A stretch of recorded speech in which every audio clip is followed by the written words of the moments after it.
곽수종 씨는 우리나라 주식에 투자 안 합니까? 안 샀습니까? 저는 리스크 어버터예요. 위험을 별로 안 좋아하는 사람이에요. 그래서 10만 원씩, 20만 원씩 이렇게 놓고 그냥 20년이 지나면 얼마 돼 있을까? 야, 30년은 어떻게 기다리냐? 죽고 없을 텐데. 그런 댓글을 주시는 분들은 상당히 도전적이시고 적극적이시고 공격적인 분들이겠죠. 이제 그런 분들은 제 말 들으시면 안 됩니다. 제 말 들으면 큰일 납니다. 왜냐하면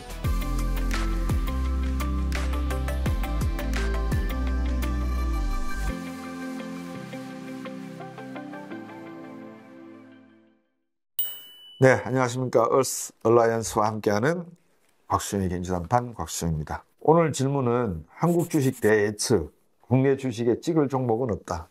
박사님이 장기 투자 전략을 설명할 때 항상 국내 주식보다는 해외 주식 위주로 말씀을 많이 하셨는데요. 박사님이 보시는 한국 주식 전망은 어떤가요? 왜 국내 주식에서는 찍을 종목이 없다는 이야기가 나오는 건가요? 국내 기업도 AI 투자를 본격적으로 많이 시작하고 있는데도 불구하고 AI의 비전을 보고 고를 종목이 없는 이유가 뭘까요? 라고 하셨어요. 그럼 여러분께서 곽수종 씨는 우리나라 주식에 투자 안 합니까? 안 샀습니까? 최근에 제가 딱 2종목을 샀어요. 뭐냐고 묻지 마세요.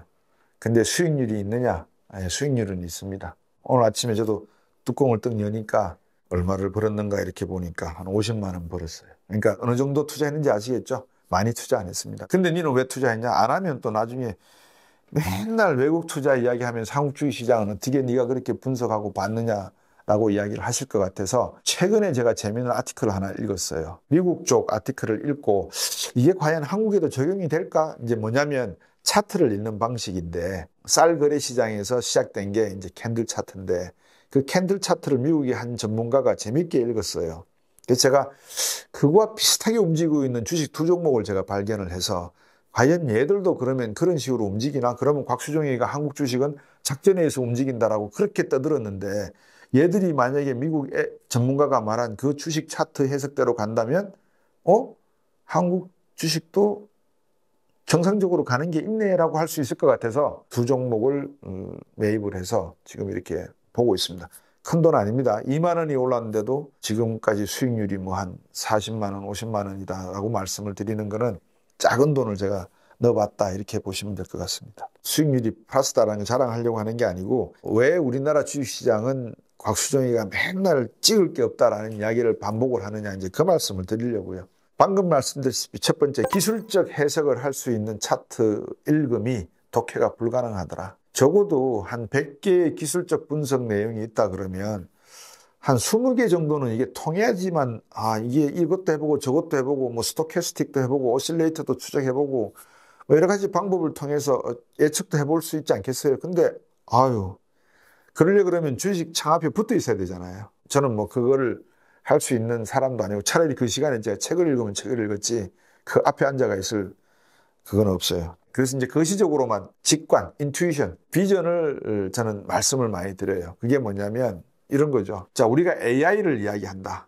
Artificial Intelligence, 그 앞에 G가 붙어요. 요즘 뭐 I0도 나왔나요? 그 다음에 챗GPT 4.0도 나왔죠. 그러니까 여러 가지 기술들이 막 지금 급발전해 나가고 있는 과정이에요. 근데 한쪽에서 시장에서는 버블이 끼었다. 이게 좀 과부하 걸렸다. 막 그런 이야기가 나와요. 그러면 질문.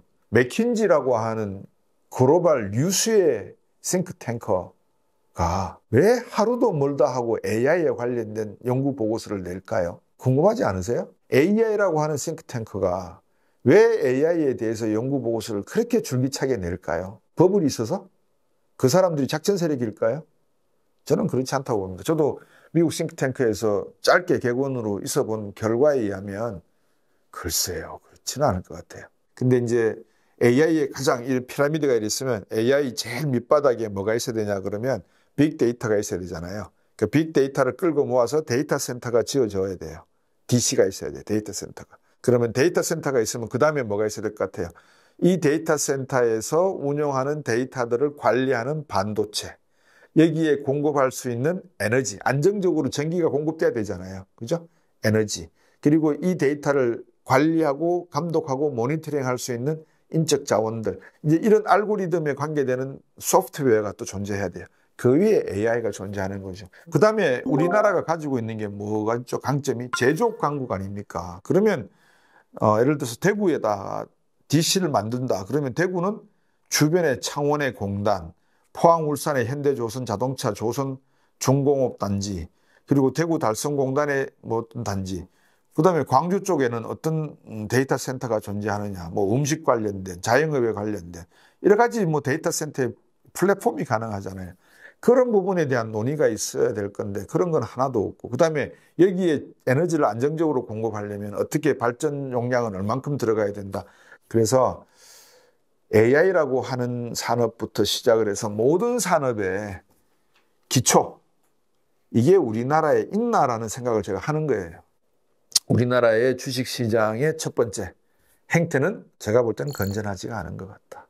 그게 제일 큰 이슈입니다. 그걸 비난만 하고 있지는 않겠습니다. 왜냐하면 한국이 자산시장의 규모가 건전하고 더 커져야지만 사실 선진국답다라고 할 수 있는 이야기입니다. 이거는 국가의 이해관계에 대한 이야기입니다. 한 국가의 자산시장의 규모가 크고 그 안에서 돌고 있는 유동성의 질이 상당히 중급 이상일 때 그 시장은 건전하다 할 수 있고, 한 개인이 자기의 연금이라든지 개인의 투자를 주식시장을 통해서, 채권시장을 통해서 늘리기도 하고 투자할 수 있는 그런 환경이 만들어진다라고 저는 보고 있습니다. 근데 우리나라 국내 시장은 그런 점에서 조금 약하다라는 측면이고, 당장에 예를 들어서 이제 미국 같은 경우에 이렇게 놓고 보십시오.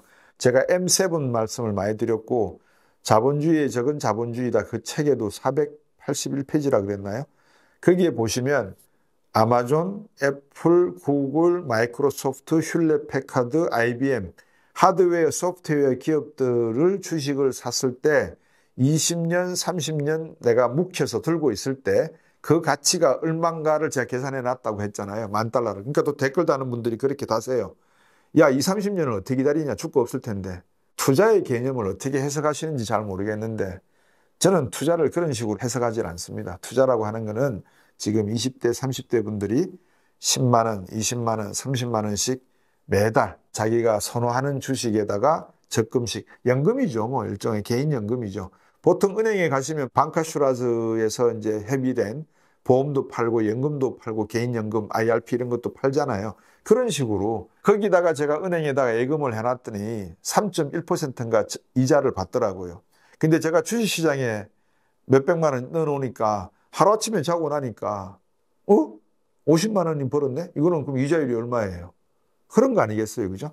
그래서 그런 점에서 놓고 보면 한 10년, 20년 이렇게 중장기 텀으로 주식시장의 M7과 같이 가치주에다가 투자를 하니까 괜찮더라. 그게 데이터로 보여지더라. 좀 외람되게 말씀드려서 보는 관점이 저는 중장기적인 관점에서 가치주에 투자를 하고 타임캡슐에 묻었다 생각하고 잊어버리는 스타일인데 비해서 이제 그런 댓글을 주시는 분들은 상당히 도전적이시고 적극적이시고 공격적인 분들이겠죠. 이제 그런 분들은 제 말 들으시면 안 됩니다. 제 말 들으면 큰일 납니다. 왜냐하면 사고 팔고 해서 자신 있게 1,000만 원 가지고 3천억을 만들 수 있다고 생각하시는 분들이 계실 건데 그런 분들은 그 나름대로 가셔야죠. 제 말 들으시면 큰일 납니다. 근데 저는 리스크 어버터예요. 위험을 별로 안 좋아하는 사람이에요. 그래서 10만 원씩, 20만 원씩 이렇게 놓고 그냥 20년이 지나면 얼마 돼 있을까? 그리고 만약에 여러분들이 지금 20대, 30대라 그러시면 미국 주식에 투자했을 때 환율 걱정하고 환차익이 얼마일까? 그런 고급스러운 걱정 안 하셔도 됩니다. 그냥 투자하세요. 20년, 30년 투자해 놓으시면 미국 주식에다 투자해 놓으시면 왜냐 그러면 오리진이 여기에 없잖아요. 대한민국에. 그러니까 미국 M7과 같은 오리진 또 앞으로 우주시대를 생각해서 AI, 양자 컴퓨팅, 로봇 이런 AI 뭐 이런 걸 다 종합했을 때 이거를 개발하고 상용화시켜서 인류에게 문명의 이규로 뿌릴 수 있는 기업이 한국에 많을까 미국에 많을까? 라고 고민하면 답은 분명히 나와 있잖아요. 일본에도 없어요. 한국 주식 대회측 국내 주식에 찍을 종목이 없다는 이유 첫 번째, 주식시장이 깨끗하지가 않더라. 정보가 투명하게 거래가 되지 않더라.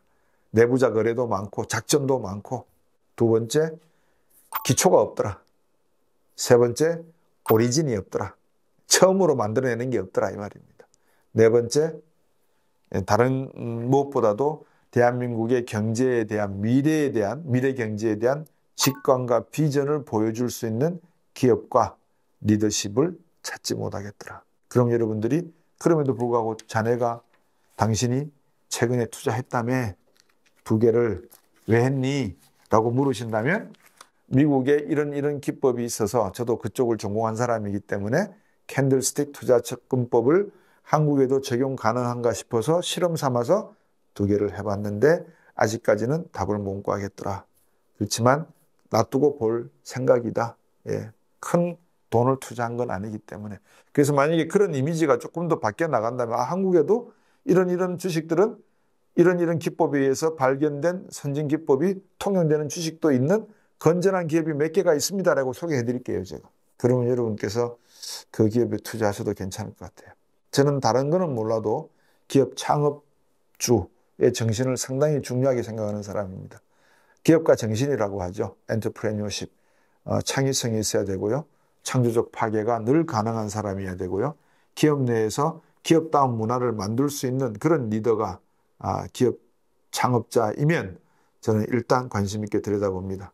현재 제가 들여다보는 기업들은 대기업들, 군에 속하는 기업들은 없다. 그래서 제가 삼성전자가 대한민국을 대표하는 기업이고 우리나라가 1인당 35,000, 6,000달러를 가기까지 삼성전자가 국민기업으로서 기여한 바가 얼마나 위대한지는 그 누구보다도 제가 더 잘 알고 있습니다. 그런데 그런 삼성전자가 오늘날 6만 원대 내려오고 이런 모습을 보면서 왜 선제적으로 TSMC의 기술력 뛰어넘으려고 생각을 못했고 왜 엔비디아에 투자할 생각을 못했고 안드로이드와 같은 OS 시스템을 받아들일 생각을 못했고 왜 선진 기업들과의 소통을 제대로 못했을까? 그렇지만 지금도 똑같습니다. 그 말은 대한민국 경제도 다른 활로를 찾지 않으면 AI나 우주항공이나 바이오 쪽으로 새로운 활로를 찾지 않으면 큰 미래는 큰 기대를 하기가 점점 어려워지지 않을까. 그것이 출산율 저하와 양극화 문제와 학력 문제, 지역 편차 문제로 계속 악화될 따름이다. 저는 그렇게 보고 있다. 이해해 주시면 고맙겠습니다.